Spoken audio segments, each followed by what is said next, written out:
Hello, America. Welcome to Your Leo Nation. I am the chief, the happily retired chief, Mark Garrett. And you do know that at Your Leo Nation, we believe in and support the rule of law. Joining us again today is another man who I know for sure personally and professionally supports the rule of law, and that is the former sheriff of Los Angeles County, Alex Villanueva. Sheriff, it's so good to have you back on, and welcome. Thank you, Chief. Appreciate that. Well, this is one of our post-election shows that we're doing, and this is really focused tightly on the rule of law, the people's collectively decisions, applying to the rule of law, and especially there in the belly of the beast, California, where you still are. God bless you and your family. But saying that, it seems like, there are some real impactful things happening here. And I don't think that any state can really exemplify that more than California with what has happened. And I'm so happy to have you on, someone who knows this stuff in and out from a legal point of view, a criminal point of view, and quite frankly, in this case, a political point of view. You've been in all those arenas, having been an elected official. So I wanted to have your expertise and your personal take on what's going on there.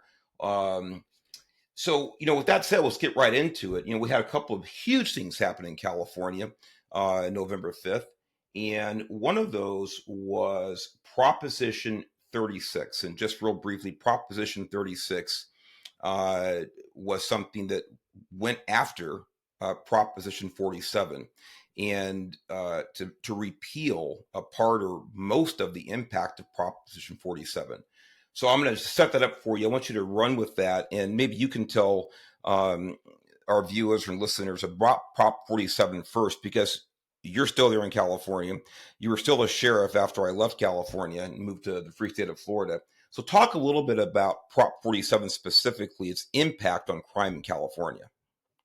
Well, Prop 47 was part of the Twin Devils, I could call it that. You had the progressive DA movement in California, and they were emboldened by Prop 47 that came into being in 2014. It was voted into law. It had the deceptive title of Make Safer Schools, Safer Communities. That was by a former Attorney General Kamala Harris, interestingly. And with that false label, people were easily duped into voting for Prop 47. It passed easily. And it decriminalized all of the felony drug laws into misdemeanors, except for, I think, possession for sales and sales. Almost all of them became misdemeanors overnight. That was one part of on the drug side. On the property side, it decriminalized or lowered the penalties for engaging in theft. A lot of felonies became misdemeanors. It redefined what constitutes a burglary. In the past, you could walk into a store with intent to steal, and if you had any type of device or any evidence that you entered with that intent, that was good enough for burglary, felony, even if you didn't take anything. That's all that was needed. And now with Prop 47, it did away with all that, which allowed people to walk into a store with an empty suitcase, fill it up with stuff, keep it under $950 and walk away laughing, knowing that they didn't commit a felony. And that, coupled with prosecutors that refused to prosecute even the misdemeanors, it ushered into this wave of lawlessness that we saw that just shocked the conscience across the nation. Image after image of people just going into stores and taking everything.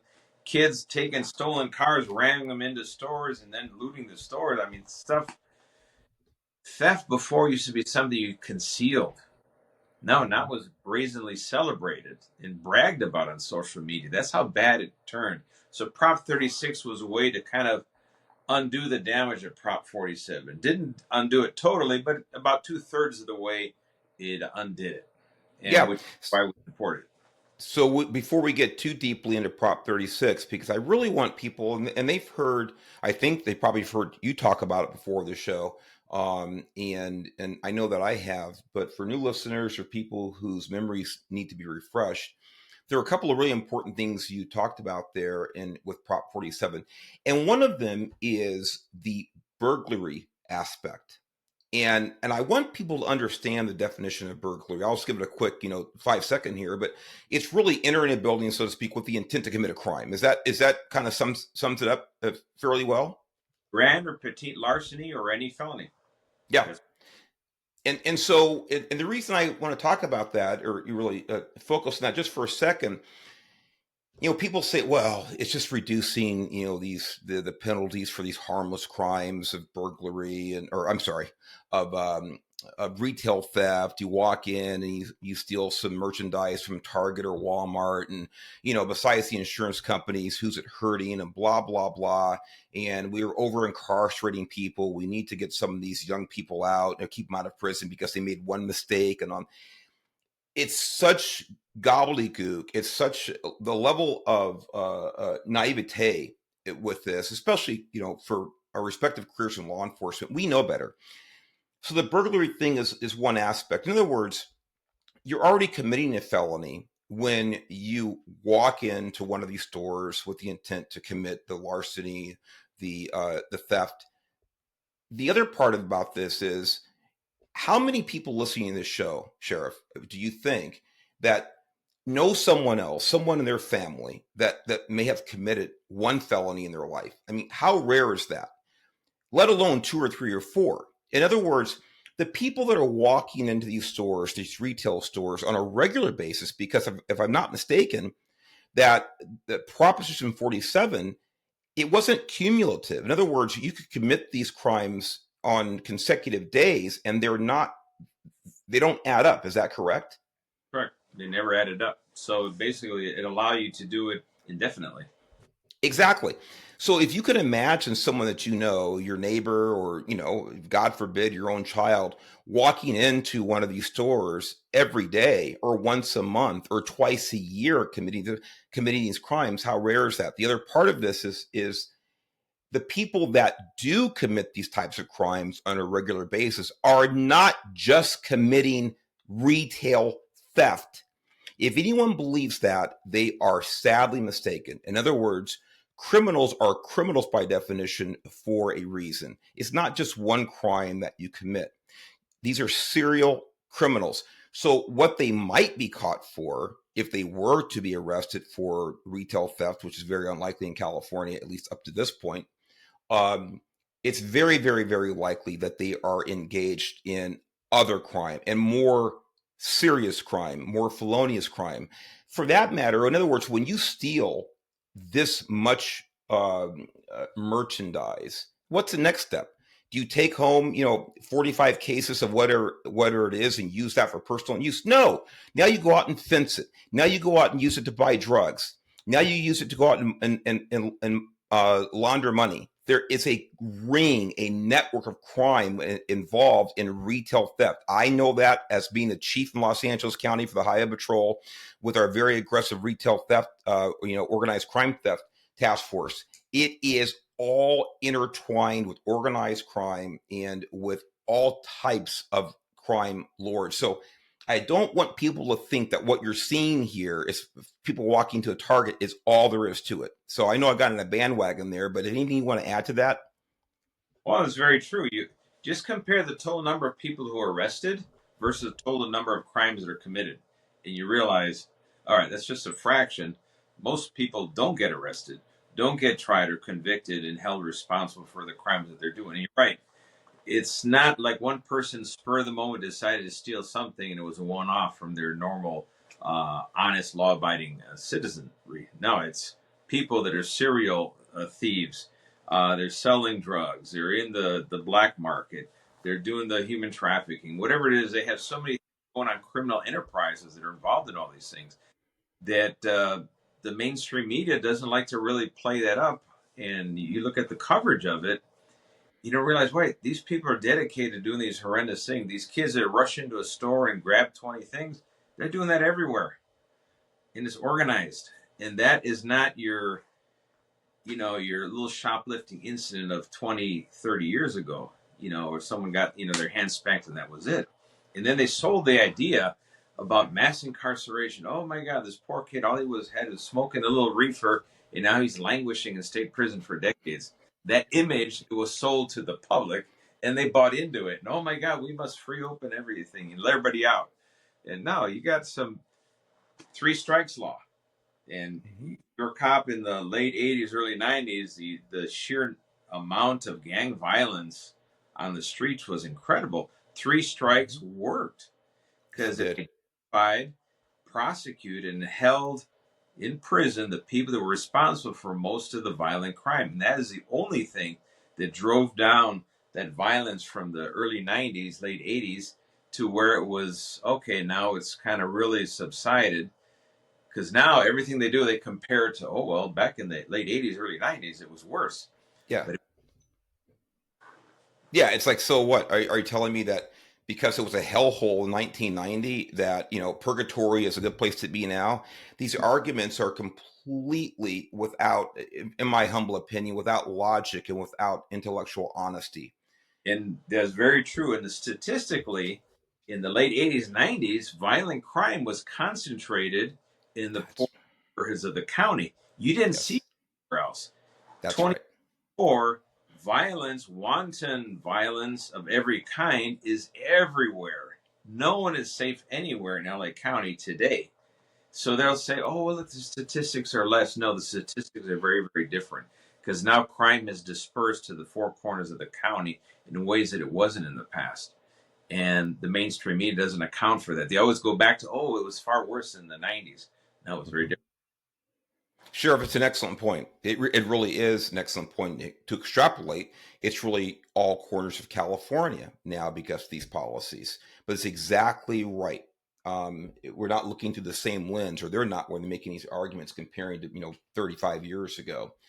Another thing, a couple of things you brought up, but another thing you talked about, and we're going to get into this specifically, so I don't want to get ahead of the game, but you talked about uh, Prop 47, and there's other ones too. There's AB 109 and other things we could talk about, but specifically Prop 47 in conjunction with the progressive DAs throughout California. It was like pouring gasoline on the bonfire with the timing. And by the way, I don't think that the timing was coincidental. We had this wave of progressivism, and that was affecting ballot measures, legislation, and the elections of certain officials. And we're certainly going to talk about that. Um, Getting into Prop 36, and this kind of goes into that really political mindset where people are. And I say political, I guess it's really kind of more of a practical mindset where people are in California. In other words, no matter what one's political affiliation or no affiliation, they're seeing the hard reality in their faces every day. They are literally victims of the policies that many of them voted for previously, 2 years ago, 4 years ago, in the case of Prop 47, whatever it was, 12, 14 years ago. They're seeing the fruits of these policies. And so it's kind of drawing them down to a common core thing, what's most important. And we'll talk about that later on. But the progressive DAs are something that we're definitely going to talk about here a little bit. Well, Getting into go ahead. the pearl Mhm. collectors have always been around. And those are the two good part the the country club ladies with their pearls and always for, downtrodden prisoner languishing for life in prison, that we must free them and all that stuff. And in the past it really didn't affect them, but now it bit them because now those people are tearing down their front door. So this is this moment of truth for that crowd. And I think the elections this last Tuesday, it came to the forefront finally when people start connecting the dots and realizing, hey, when I advocate for freeing all these people, at some point in time, they're going to be pounding down my front door, breaking it in. Well, it's an excellent point. It's when you touched on a minute ago about now the crime being dispersed and touching all corners of Los Angeles County, that you said. But I think you made a finer point there about the many of the people who could insulate themselves from their own policies. And when we look at it's not only retail theft. These are the same people, literally the same individuals who are going into Targets and Walmarts and you name the retail outlet, who are the same people now that are committing more and more home invasions, that are following people home from the bank, from the jewelry store. These are the same individuals we talked about earlier. These crimes of, quote unquote, harmless retail theft are not isolated. They're part of a much larger network of criminal behavior. And when the people in Beverly Hills or Bel Air, Pacific Palisades, and you name it, Malibu, when they're literally having their homes invaded, now they start scratching their head and reality is setting in. I'm really so glad you made that point, because this really kind of is the canary in the coal mine for California. I think we saw nationally, back on Tuesday, reality kind of kicks you in the ass sometimes. I think that's what we're seeing. Now, Prop 36. Now, this was the proposition that was put on the ballot, and it was called the Homeless, Drug Addiction, and Theft Reduction Act. By the way, again, to your point about what Proposition 47 was called, the name of this proposition is actually pretty accurate to what it's supposed to do. It's honest, it's transparent. Theft reduction. And by the way, I think it's heavier than that, but I think they kept it kind of mild with the Theft Reduction Act. It's going to reduce all types of crimes if it's implemented properly. But the interesting thing about Prop 36, it is the overwhelming support that it got from Californians. So let's give you numbers here. About 71% of Californians supported Prop 36. I want everybody listening or watching right now to ask themselves, what in the hell other legislation, I don't care if it's proposition, if it comes from the legislature, ballot measure, got 71% ever? Not only in California, but any place. In other words, this is more than a landslide for a proposition to get 71% support. It was part of the big picture for California in particular, because you had Prop 36, overwhelming support. You had Gascon voted out of office in overwhelming. We're going to talk about those numbers. You had Sheng Tao, mayor of Oakland, recalled overwhelmingly. Pamela Price, the DA of Alameda County, overwhelmingly recalled. All four events occurred on the very same day in election. And it covered Northern, Southern California, the entire state with the proposition. And it kind of shows you where the mindset, how the public sentiment has shifted on the whole progressive justice reform movement. Well, it certainly has, and I'm glad you brought those names up. And there's something, we're having a conversation here, so there's we don't have to go in any particular order. Why don't we focus on that right now, Sheriff? Because I think it's a really timely point you made in the conversation about part of a larger wave. And I know that word's been used a lot depending on what political persuasion you might be, but it's certainly true. So we'll focus on actually the recall of the mayor in Oakland. Mm-hmm. This huge. Oakland has a particular place in my heart because your wonderful governor, Gavin Newsom, over the last couple of years has diverted California Highway Patrol resources, taking these men and women off of the freeways, their primary job, mm-hmm. And put them in Oakland to try to curtail some of the literally out of control crime. The Oakland PD Alameda County Sheriff, they cannot handle it. So the governor sends in, as a commander in chief there in California, he orders the commissioner of the CHP to send in a number of CHP personnel. By the way, the CHP, and I'm not just saying this because I'm a former one of them, they've done a fantastic job of attacking that crime in Oakland. But that's not the way that it should be. In other words, when we get to the point where a city as large as Oakland, with a relatively good history over the last 100 years until fairly recently, a city like Oakland literally cannot handle the crime wave in their own city, and they have to call in the state troopers to do so. We are in a world of hurt as a society and a community in Oakland. But what's happened now? The people there in Oakland have seen that whose fault this is. It is management's fault in the city of Oakland, and they recalled that mayor. It's fantastic. The other DAs you talked about, and we're certainly going to talk about Gascon specifically, but there's another mayor who I find very interesting, and I've seen this come in a little bit, and that is the mayor of San Francisco, London Breed. Yes. who actually strongly supported Proposition 36.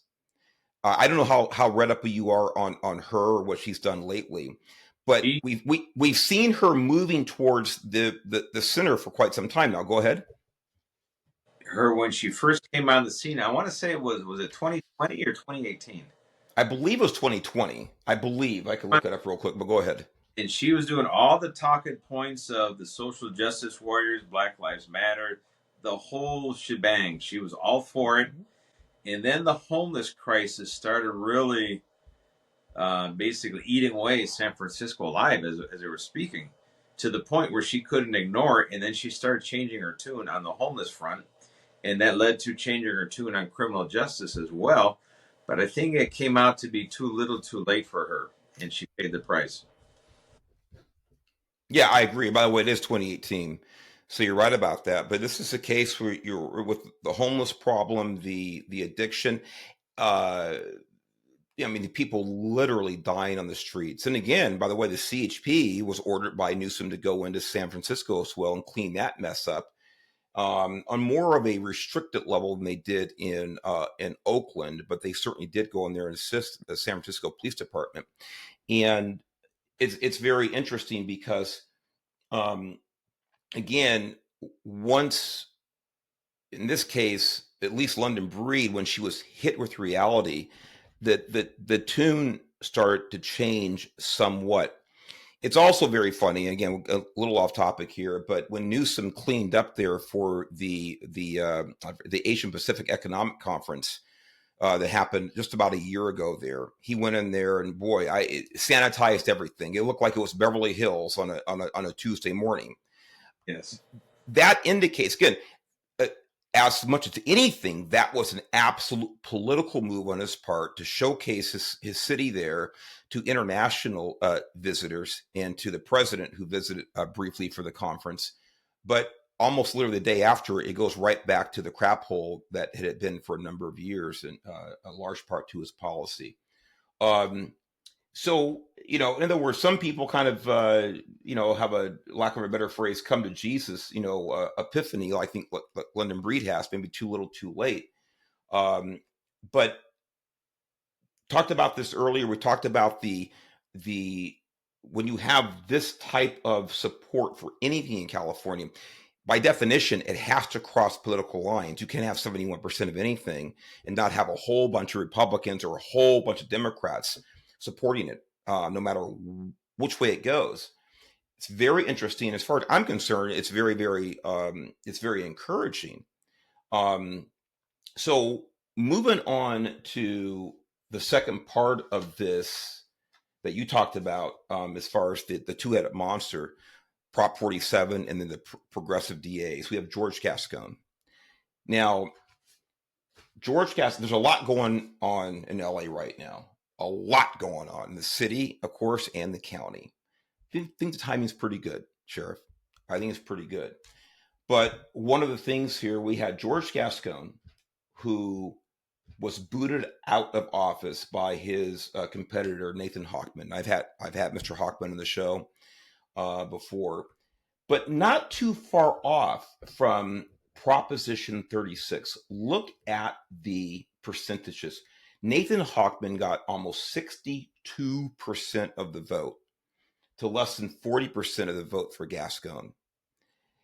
This is a repudiation of everything that Gascon has stood for and stands for today. What's your take? You were elected official there. Go ahead. Now you have a point to make. He lost by that margin, and that margin is artificial. It's actually far bigger. But you got to remember that the mainstream media here in LA protected and coddled Gascon. And all of the drama that was happening where the office was no longer functioning and the capacity to prosecute crime was being just handicapped massively, it wasn't reported. So eventually enough bad things came to the surface that he was thrown out of office for cause. But the amount of coddling by the media, the registrar recorder himself trying to suppress a valid recall effort when they disqualified so many signatures, I believe unlawfully, and there was a lawsuit behind that. it showed you how much the political establishment was all in on preserving Gascon's reforms, which were echoed by the Board of Supervisors. Yes. And Yes. without the support of the Board of Supervisors, because their whole Care First jail lost everything on their progressive agenda, he embraced enthusiastically. So he was their champion. And it was rejected by voters because they finally figured out it was just anarchy, plain and simple. And that's social Darwinism. The fittest survive, and if you could afford your own private security in your gated mansion, well, you could put yourself at arm's length from the problem, where everybody else had to confront it every day. Just going to the store, you're confronted with people running out with shit. So he lost. He could have lost by even bigger had people known the truth about what he was doing. I couldn't agree with you more. Um, it's it's the trying to think of the term right now, but the media has certainly been an apparatus of one side or another politically, and I'm kind of being tongue in cheek here, but it's hard to deny. And again, I'm speaking from a point of experience, having spent my first 60 years in California and 30 of that in law enforcement, all in Los Angeles County, Look at and know it very well. Go ahead. the LA County Democratic Party endorsed Gascon. Yes. The LA Federation of Labor endorsed Gascon. So the two big establishment groups endorsed him. And it's like, wow, are they actually listening to their own people? Well, let me cut you off there. Not cut you off, but I want to follow up on that. It's easier. Just listen, Sheriff. This is why I love having you on, because no matter what I think of, you think of two more great things to talk about. And I've got to ask you, why do you think that is? Because these people, like you talked about earlier, that are isolated, they live behind their gates, either their community or their single family home, their resident. They're also supporters of these groups you just talked about. They're donators and they're on boards. Why do you think that the Democrat establishment would go public and support Gascon? They have to know and see and feel reality. What is your take on this? I think they're so married to the ideology of the social justice movement. And remember, this is the leadership speaking. Yeah. Membership at large really doesn't have a say, because all it takes is their delegates and all the people that think alike that form the decision making, the voting for the Democratic Party. And I know that because I was endorsed by them, and then I was uninvited by them, and I did not be uninvited, other than the fact that I did not embrace their anarchy, and they were very mad about that. They wanted me to follow along and defund my own department. Yeah, I know. And I was there when you were going through it. And by the way, I sat in front of the same board of directors a couple of times about the Highway Patrol, and I know those people very, very well. But might I say this? He said that you were endorsed, and then they rescinded or did not endorse you next time. Uh, Things like this. But may I go as far to say is that they found out that you were not part of the swamp. Is that fair to say? Oh, that's very fair to say. Yeah, and I say it tongue in cheek because we know that someone else who just won the presidency uses that term. But I think it's important to realize, whether you agree with Sheriff Villanueva's philosophy, his management style, his goals, whether you agree with Donald Trump, same kind of thing. These are two men who are not part of the establishment. They're not part of the machine. They're not part of the swamp. They don't grease the wheels. They have been forever. And this is why I think, quite frankly, that you are so disliked for the decision makers and the power brokers in Los Angeles County. I'm getting on my bandwagon right now because I saw it. And I watched it evolve, from outside. You were right in the middle of this mix, but like everybody else viewing, and I was somewhat inside because of my contacts in law enforcement. But I was watching this. I said, man, they really do not like this guy because he speaks his mind. He gives them his honest opinion about how things should be done. And beyond that, he gives them his honest opinion about their behavior. It's not just something like out there, it's ancillary. No, you're part of the problem. And here's why I'm here, because I'm trying to fight against people like you to fix the problem. I have great admiration for you because of that. And this is why you are so disliked by the establishment. Let me read this real quick. Let This me, is from, go right ahead. Go right ahead. well, on that note, I want to give you one little example of how me pointing out a really bad decision from theirs, how it impacted public safety. Buses. Yeah. The sheriff's We've department, talked. Yeah. Uh-huh. largest inmate buses, 82. Mm-hmm. And that's to transport hundreds, if not over 1,000 inmates to court every day. They decided that when I was in office as sheriff, oh, here goes my wife, they decided that we're not going to allow him to buy any more buses. So, of course, buses age out, as you well know. You have a fleet, you get to the limit on the mileage you can push these things, and they age out, they have to be replaced or they break down and they don't work. Well, I said, no, you're not going to buy any buses because we just want to screw around with you for no Mm-hmm. other. So we didn't buy buses for 4 years.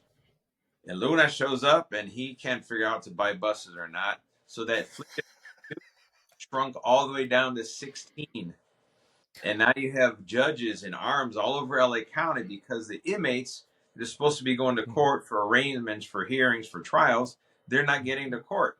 There's no way to get them to court. So now you have deputies with little minivans running around like crazy trying to get everybody where they're supposed to be. And all of this was done by the board just for maliciously. Let's just Mm-hmm. screw with the sheriff and block his ability to buy buses. And now who pays for that? The public does. The public does.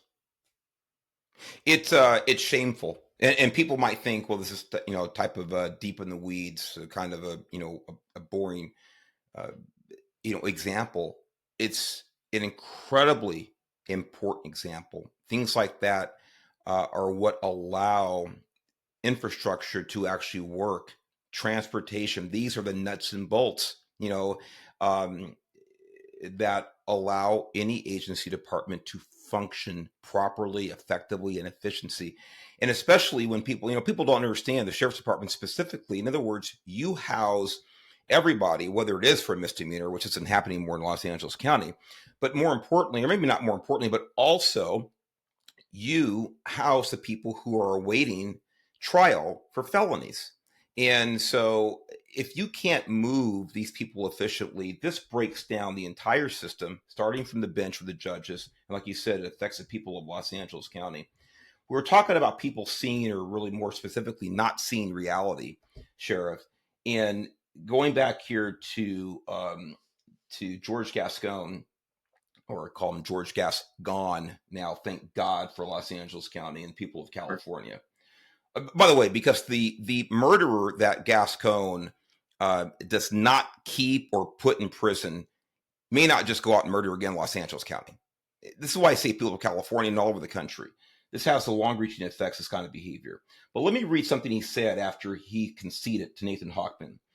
The rightward shift across America last night is heartbreaking. Democrats have a long road ahead, but the work is more vital than ever, and our commitment will not waver. Now, the rightward shift is heartbreaking. See, when I hear that word heartbreaking, I think, well, how about the widow of the El Monte police officer that I've had on, who was murdered by someone who should have still been in prison, that George Gascon was responsible for letting out and murdering two El Monte police officers? Is that heartbreaking, George? It's just that this a rightward swing is heartbreaking to you, not the people's lives that you affected. I never heard your ass say this is heartbreaking, or I made a mistake here, or we're going to fix this problem, or this should not have happened. I'm responsible for that. The rightward wing is heartbreaking. This is how, like you said, ideological this person is. He is a bad human being. And the very, very least, he's delusional. I think it goes on beyond that. Let me finish this one-liner here, Sheriff. I'm deeply proud of what we've accomplished over the past 4 years and grateful to the communities, blah, blah, blah, blah. See, this is absolute deafness to me. Absolute deafness and absolute delusion. Go right ahead. I'll tell you this. In his few words that he chose there, he kind of pull the curtain back, entire social justice movement right there. Hmm. Because for them, criminals are victims Yeah. and they need to be liberated. They need to be saved from an unjust, uncaring society. And if we just give them more care first and jail last, like Hilda Sully says, if we do that, they won't commit crime. So let's bribe them. Let's give them everything we can because they're not responsible for the actions of society that harm them, cause them to harm others. In Hmm. that mentality, they don't see real victims of crime at all. They don't exist in their eyes. So they're here to save the criminal. And that is pure virtue signaling of the worst kind possible. And Well, virtue signaling is absolutely right. It's a good summation. Go right ahead. yeah, it's virtue signaling and it's selective blindness because they don't see the fact that who gets hurt the most by crime? Poor people. In fact, crime has a way of keeping people in poverty. You have someone who works for a living as a carpenter or something, they steal all his tools, they steal his van, which he uses for his work. He's screwed. And that harms him, harms his family. Now his kids don't have food. I mean, they don't see that at all. It's the poor person who's now being prosecuted by an uncaring system that stole his tools. No, we need to focus on who the real victims are, who the suspects are, the criminals, and hold them accountable. I mean, by jailing people, we're not harming them. We're actually saving other people from harm. It's called incapacitating the criminal who's harming people. So when we talk about harm, we got to triage where the greatest harm is. The harm is allowing people to continue to victimize society, but they don't see it that way. That's the big problem. No, they don't. To your point, this whole decarceration movement, and I did, I think, an entire episode quite some time ago on this, but the decarceration movement really goes back about 50 years, where this became a thing. It became a goal. And when your philosophy, when your goal is to empty the jails, it by definition, by necessity, it turns a blind eye to the effects of emptying the jails. If that's your goal is to empty the jails because you believe that um, the prison system is racist or it's based on economics or power, things like that. Then by definition, if that's your end game, then you have to dismiss the consequences of that behavior of putting criminals back on the street. It's Mm-hmm. exactly this is exactly the mindset, the mentality of George Gascon and so many other DAs around the country. It's something. It's interesting, Sheriff. You brought up a second ago about the people, the individual whose van is stolen with all their tools in it, and this is their livelihood. Man, that hits home. Before we moved from California, we had a. I'm talking about gentleman, wonderful, wonderful person who's our gardener, and he was actually our second. We really upgraded to this guy, and he immigrated legally from Mexico. I forget how many years ago, about 10 years ago, with his family, law legally. He's still in the process of getting his citizenship, and he has a green card. He's here legally. He's doing everything right, and he's absolutely, I mean, he's a pleasure. He's an absolute pleasure to talk with. The reason I bring it up is because what do you think happened to him? He showed up, he called me one day and said, "Hey, Mark, I'm not going to be there." I said, "Well, what happened?" He goes, "My van got stolen. All of his gardening tools." And the guy works 7 days a week. I think he has 3 kids. He works 7 days a week. And he said, "Hey, I got another one. I've got to borrow some money here." I gave him a little extra money to help him kind of replenish some tools, things like this. But the other part of the story with him is, Sheriff, you've never met a more proud, and I will say American. I know he's not a citizen yet, but he sees himself as an American because he came here legally. You've never seen anybody more angry about people who break the law to get here. I mean, this guy, I would say, dude, I get it, calm down. And it's like, he is furious. He goes, "I came here the right way. I want to be here the right way. I work hard and I want to become an American citizen." But these are the people who are affected by these types of policies and philosophies. So when you said that, it brought that story back to me. It just broke my heart. And I know he's actually doing pretty well right now. But what a setback! And by the way, we can almost guarantee it was some of George Gascon's policies and behavior and inability to put or decision to put people in prison that probably resulted in this man losing, I think, about $7,000 or $8,000 of tools plus his van. So, um, that's where we are. But I'm going to give you the last word. If I think if you wanted to follow up something, I have one more thing to ask you before we go.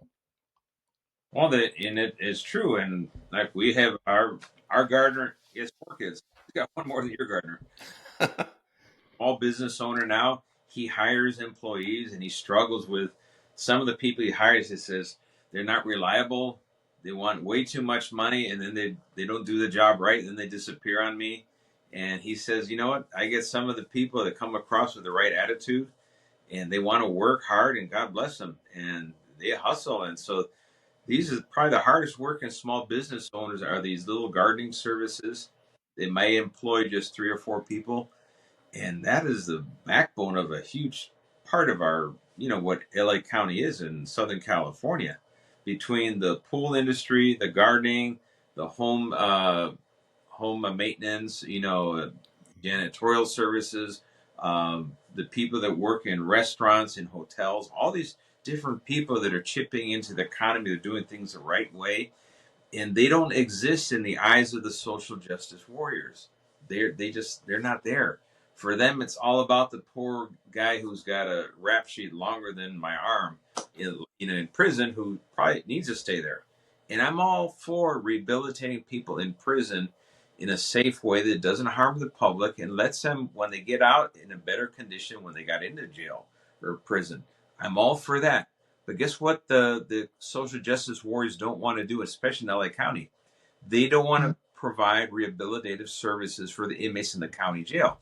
And now, because of the AB 109 prison realignment, now we have long-term stays in county jail, and the county jail was not built to house people long-term and Right. to provide a rehabilitative service. And they refuse to give it to them because their idea is, we want to decarcerate. You can't get well in a cell. They have all these catchy little phrases. God. Oh, Yet God. they do not want to invest any money in making the jail system better. Mm-hmm. Like I said, that's the long term incarceration. That's what state prisons are for, not the county jails. That's exactly right. Want to finish up with this, Sheriff. There are a couple of words you use often, and the way you use them, I love. One of them is woke, and the second one you talk about is progressives or progressivism. Before we want to air, had a little conversation with you about the fact that you are still a registered Democrat. I was a Democrat for first half of my life. I'm now a registered Republican. But I don't know if there are two people in the world that are in more agreement than you and I are about the rule of law. And the reason is I think that you and I are intellectually honest people. And there are some basic things that as Americans, as Californians, as Angelinos, former, that we can all come together on. And one of those things is the rule of law, right and wrong, punishment for bad behavior.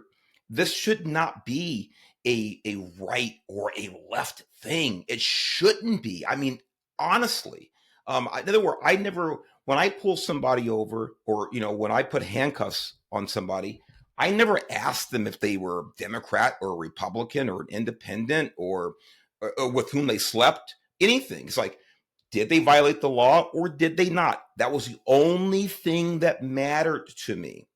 And then, if people want to have a debate about social program here or taxes high, taxes low, the size of the military, these are all things I think good people can debate about. But do we really have to debate about right and wrong and how we enforce the law? And I'm going to give you the last word on that one. Well, you know what? I was at the Major County Sheriff's Association meeting in D.C. when Senator Tim Scott made a speech, and he said exactly that. He said, this is no longer about left or right, it's about right from wrong. He got a standing ovation that day, and he earned it the right way. And you're very true.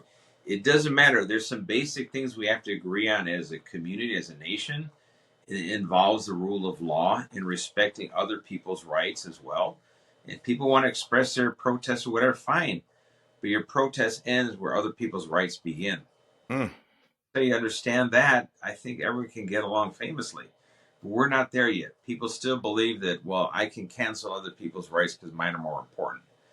And like at UCLA, when they decide, oh, Jewish students can't cross through here. I mean, who would have thought that was a valid point? And so we got a lot of work to do for sure.